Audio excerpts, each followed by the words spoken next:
यह कि जो कि बहुत मेहनती था।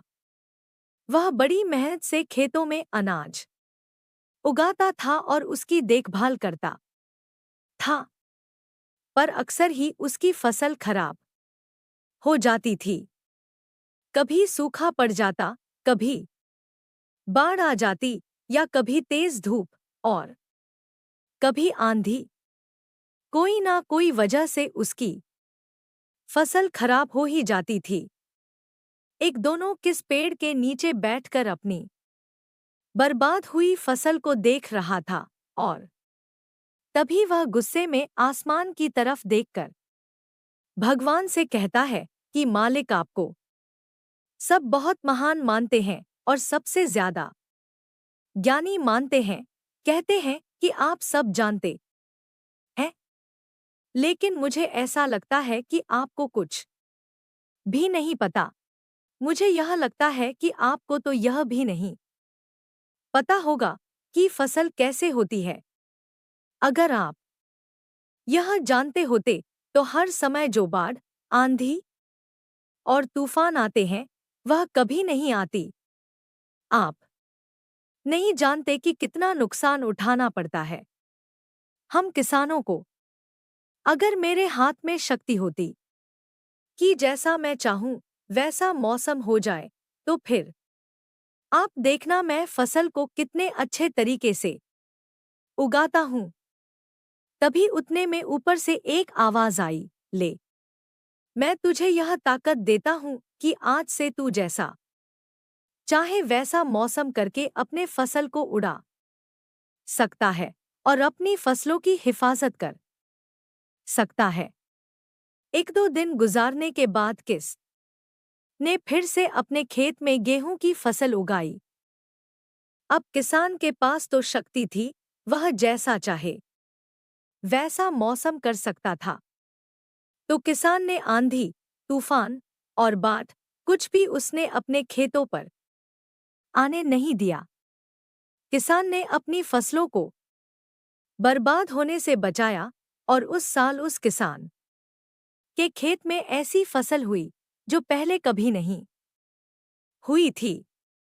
मन ही मन किसान बहुत खुश हो रहा था, और साथ ही साथ यह सोच भी रहा था कि भगवान को बताऊंगा कि इसे कहते हैं शक्ति का सही इस्तेमाल।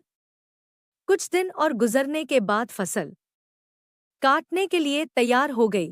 किसान बड़े उत्सुकता के साथ फसल को काटने लगा, पर जैसे ही उसकी नज़र गेहूं की बोलियां पर पड़ी, तो वह हैरान हो गया, क्योंकि उन वालियों में गेहूं के दाने ही नहीं थे। गेहूं के एक भी बाली के अंदर गेहूं का दाना ही नहीं था। सारी बालियां अंदर से खाली थी।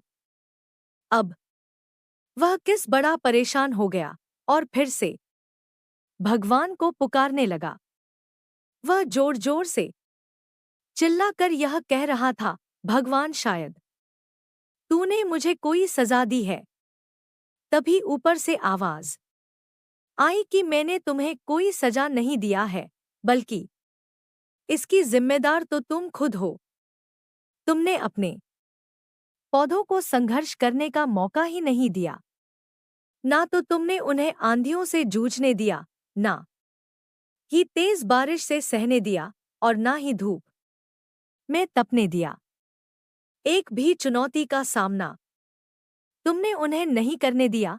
इसीलिए सारे पौधे जब आंधी, तूफान, तेज बारिश और धूप पड़ती है, तभी यह पौधे संघर्ष करते हैं, और इसी संघर्ष से ताकत पैदा होती है, जिसमें पावर होता है, एनर्जी होती है, और इसी संघर्ष से गेहूं का दाना बनता है। तूने उन्हें बुरे वक्त से गुजरते ही नहीं दिया, जहां उनका बनावट होता। सारी बालियां इसीलिए खोखली रह गई, क्योंकि तुमने अपने पौधों को संघर्ष कराया ही नहीं। सेम यही चीज दोस्तों हमारे साथ भी होती है। इस कहानी से हमें यह सीख मिलती है कि बुरा वक्त जो होता है, जिसे लोग संघर्ष कहते हैं, स्ट्रगल कहते हैं, यहीं से एक इंसान की तरक्की होती है।